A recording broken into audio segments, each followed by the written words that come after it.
हमारा topic problems on time and work. अगला question करो।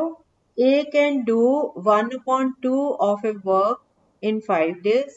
B can do 3/5 of the work in 9 days. And C can do 2/3 of the work in 8 days. Working together, in how many days they can complete the work? A आधा काम 5 दिन में कर सकता है, B 3/5 भाग काम का 9 दिन में कर सकता है और C 2/3 भाग 8 दिन में कर सकता है। अगर वो इकट्ठे काम करें तो कितने दिन में वो काम को कंप्लीट कर सकते हैं? डन। कितना आया? कितना? 4 days। यस। कैसे किया बताओ? Yes, very good. अब आप लोग म्यूट कर लो जरा, सिंपली आपके वहां से शोर बढ़ा रहा है, म्यूट कर लो। हाँ, अगला क्वेश्चन करते हैं। A can do 1/6 of the work in 10 days. B can do 35% of the work in 28 days. And C can do 1/3 of the work in 19 days. Who will complete the work first? A 1/6 भाग काम का 10 दिन में कर सकता है। B 35% काम का 28 दिन में कर सकता है और C तीसरा हिस्सा 1/3 of the work 19 दिन में कर सकता है। तो कौन पहले काम को खत्म करेगा और कितने दिन में करेगा? A 1/6 of the work 10 days में कर सकता है। B 35% of the work 28 days में कर सकता है और C 1/3 of the work 19 days में। 35% निकाल लो ना 28 का। क्या बेटा? 49/5 तो नहीं आएगा। नहीं नहीं, आपने बेटा 35% ऑफ 28 डेज निकाल दिया, वो नहीं करना। 35% of the work in 28 days. तो वन वर्क कितने टाइम में करेगा? 28 डिवाइडेड बाय 35/100 डिवाइड कर। हाँ, कितना आया आंसर? Yes yes yes. पता है कैसे करना था? ए जो है वो 1/2 of the work in 5 days में कर सकता है, ठीक है? तो ए टोटल काम कितने में करेगा? 10 into 6। 10 को डिवाइड कर देंगे ना 1/6 से, 10 into 6 60 डेज में। बी जो है वो 35% ऑफ द वर्क कर सकता है 28 डेज में। तो पूरा वर्क कितने में करेगा? 28 डिवाइडेड बाय 35/100। तो ये आ गया 28 into 100/35। अब इनकी कटिंग करके आ गया बी का 80 डेज में कर सकता है और सी 1/3 ऑफ द वर्क 19 डेज में कर सकता है। तो पूरा काम कितने में करेगा? 19 डिवाइडेड बाय 1/3। तो ये हो गया 19 into 3 57। तो तीनों में सबसे कम जो टाइम लगाया सी ने लगाया, तो सी की स्पीड सबसे ज्यादा है, इसलिए C is the answer. C will complete the work first. सबसे पहले सी खत्म करेगा क्योंकि उसको 57 डेज लग रहे हैं, ए को 60 और बी को 80। क्लियर? अब अगला क्वेश्चन है। A works twice as fast as B. If both of them can together finish a piece of work in 12 days, then B alone can do it in how many days? A B से double speed से काम करता है। जितनी देर में B करता है उससे आधा टाइम लगता है A को, उससे ट्वाइस स्पीड है उसकी, ठीक है? और दोनों मिलके एक काम को 12 दिन में खत्म करते हैं। तो बी अकेला कितने दिन में करता? 4 डेज? नहीं, बी अकेला नहीं, 18 भी नहीं आएगा। मतलब 1 घंटे में बी, हाँ, अगर बी एक काम करता है तो ए 2 काम उतने टाइम में कर लेता है, इसका ये मतलब। तो आप मान लो अगर बी एक्स डेज में करता है तो ए नहीं, बी ए अगर एक्स डेज में करता है तो बी 2x डेज में। ऐसे करो, बी को डबल टाइम लगाना उससे, ए की स्पीड उससे डबल है तो टाइम बी को ज्यादा लगेगा ना। ए तो फटाफट कर लेगा एक काम को। नहीं बेटा, ए जिस काम को 1 डे में, नहीं नहीं, ए जिस काम को 1 डे में कर सकता है, बी उस काम को 2 डेज में कर सकता है। हम इसकी जगह हम इसकी जगह ये कर सकते हैं, A is equal to 2 times B. तो बी ने अपना काम किया और ए ने अपना काम किया, ए 2b के बराबर है ना? तो बी खुद अकेला हुआ और 2b, बी प्लस ए की जगह b प्लस 2b हो गया ना। तो 3b is equal to 3b जो है वो 12 डेज में करते हैं, तो 1b कितने में करेगा? 36। 12 into 3। यस, थोड़ा सा इसको समझ के करो। देखो ए जो है ना, ए की स्पीड इतनी तेज है कि अगर 2b लग जाए ना काम करने में उतना काम ए अकेला कर लेता है। तो ए का काम जो है 2 बी के बराबर है। ठीक है, आप बिल्कुल, आप क्योंकि ओरली करते हो ना कई सम्स को, अपने दिमाग में ऐसे बिठाओ, सिचुएशन को बिठाओ, ए इज इक्वल टू 2b। ठीक है, अब बी ने और ए ने मिलके काम करना है, तो ए का जो है ए की जगह आ गया 2b, और उसका जो दूसरा है ये बी, बी तो है ही है, तो बी प्लस 2b मतलब 3b लगते हैं काम करने, तो वो 12 दिन में खत्म होता है काम। तो अगर एक भी अकेला करेगा तो 3 जनों का काम एक जना करेगा, तो टाइम भी उसको तिगुना लगेगा ना, 3 टाइम्स। तो 12 × 3 36। ठीक है, 36 डेज। अब अगला क्वेश्चन करो, इस तरह का ही एक और देती हूँ मैं आपको। A is thrice as good a workman as B and is therefore able to finish a job in 60 days less than B. Working together they can do it in how many days? A जो है वो B से तिगुना तेज है काम करने में। जिस काम को A एक दिन में करता है, B उस काम को 3 दिन में करता है। ठीक है, तो 1A is equal to 3B हो गया। अब वो कहते हैं कि A जो है वो अकेला जब काम करता है तो B से उसको 60 दिन कम लगते हैं। मतलब अगर B को कितने x या जितने भी दिन लगते हैं उससे 60 कम दिन, मतलब 60 दिन ज्यादा लेता है B। अब फाइंड करो कि अगर दोनों मिलके एक काम को करेंगे तो कितने टाइम में कर लें। मुश्किल तो नहीं लग रहे? 20 दिन तो नहीं। इस क्वेश्चन में हमने करना है ए और बी की जो रेशियो है वो 1:3 है ना, और ए और बी के जो, अगर हम मान लो कि बी x डेज में करता है तो ए को कितने लगते हैं x माइनस 60 डेज। तो ए और बी की रेशियो 1/3, और ये x की टर्म्स में जो रेशियो है x माइनस 60/x, तो 1/3 is equal to x minus 60 divided by x। अब इसको क्रॉस मल्टीप्लाई करो, x लेफ्ट साइड पे 1 से मल्टीप्लाई हो गया, x आ गया, is equal to 3 into x minus 60 करो तो राइट साइड पे 3x माइनस 360 आर 180। अब x 3x से माइनस करो 2x, 180 इधर आया, और 180 को 2 से डिवाइड किया तो 90। b की वैल्यू आ गई 90 और a की वैल्यू आ गई 90 माइनस 60, ये आ गई 30। तो a जो है वो 1/30, ए का 1 डे का वर्क 1/30 और बी का 1/90। अब दोनों को ऐड कर दो, 1/30 प्लस 1/90 देखो कितना आता है, 4/90। हाँ ठीक है, 90/4 कटिंग करके 45/2 आ गया। 45 को 2 से डिवाइड करो तो 22.5। अच्छा, आपको इस टाइप के करवाऊं कि 2 दिन काम किया और फिर चला गया, ये वाले करवा। हाँ, A can do a piece of work in 25 days and B can do it in 20 days. They work together for 5 days and then A goes away. In how many days will B finish the remaining work? A एक काम को 25 दिन में कर सकता है और B उस काम को 20 दिन में कर सकता है।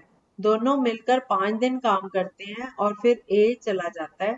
तो अब B बाकी के काम को B कितने दिन में खत्म करेगा? क्या बेटा? हाँ, फिर से सुन लो। A 25 दिन में कर सकता है, B 20 दिन में कर सकता है। दोनों 5 दिन इकट्ठे काम करते हैं और फिर A चला जाता है। तो बाकी का काम B कितने दिन में खत्म करेगा? 5 डेज। 5 दिन दोनों ने मिलके काम किया है, बाकी कितने दिन में B कर पाएगा? आप पहले इनका 1 डे का वर्क निकाल लो, फिर उसको 5 से मल्टीप्लाई करके 5 दिन का काम आ जाएगा, फिर जितना काम रह गया, यस विक्रम ने आंसर निकाल दी। पता है क्या करेंगे? ए का 1/25 1 डे का वर्क, बी का 1 डे का 1/20, दोनों को ऐड करके कितना आया? करो ऐड, 1/25 प्लस 1/20 ऐड करके बताओ कितना आया? यस, अब 9/100 वर्क आया उनका 1 डे का, तो 5 डेज का कितना हो गया? 5 इंटू 9/100, तो ये कटिंग करके कितना आया? 9/20। अब 9/20 वर्क जो है 5 दिन में खत्म हो चुका है, बाकी काम कितना रह गया? 1 में से उसको माइनस कर दो, 1 माइनस 9/20, यस यस 11/20। अब 11/20 काम रह गया। बी एक काम को 20 दिन में, बी अकेला करेगा ना अब 11/20 वर्क को, एक पूरे काम को 20 दिन लगाता है, तो 11/20 काम को कितना लगाएगा? 11/20 इंटू 20, 20 से 20 कट गया 11, तो 11 इज द आंसर। ठीक है, अब टाइप समझ आ गई? अब एक और क्वेश्चन करो। A can do a certain job in 25 days, which B alone can do in 20 days. A started the work and was joined by B after 10 days. The work lasted for how many days? हाँ, हाँ, इसका मतलब है वो कहता है कि ए 25 दिन में कर सकता है, बी अकेला 20 दिन में कर सकता है। ए ने काम शुरू किया और कुछ दिन के बाद 10 दिन के बाद बी उसके पास आया, तो 10 दिन तो ए ने अकेले ने काम किया है। हाँ, हाँ, 10 दिन के बाद बी आ गया, उसको ज्वाइन कर लिया, तो फिर दोनों ने मिलके किया। नहीं, ए 25 दिन में कर सकता है, बी 20 दिन में कर सकता है। 10 दिन तक ए ने अकेले ने काम किया, वो वाला काम निकाल लो। फिर देखो कितना काम रह गया, फिर दोनों का मिलके 1 डे का वर्क, और फिर निकाल लो कि कितने टाइम में वो कर सकते हैं दोनों मिलके। माइनस क्यों किया? माइनस क्यों किया? नहीं नहीं, पहले तो ए ने अकेले नहीं किया ना, ए का अकेले का 10 दिन का काम कितना बना? हाँ, नहीं नहीं, ये गलत। नहीं बेटा, दोनों। हाँ, अब आपने बताना है कि जो काम बच गया था वो दोनों का मिलके एक दिन का काम है 9/100। तो जो बचा था 1 में से माइनस करके 3/5 आया, वो काम कितने टाइम में होगा? तो 3/5, यस यस, यस यस, 20/3 आएगा। और 10 डेज पहले ही लग चुके हैं, ए ने अकेले कर लिया, तो 10 में ये ऐड कर दो, 6 and 2/3, कितना हो गया? 16 and 2/3 डेज।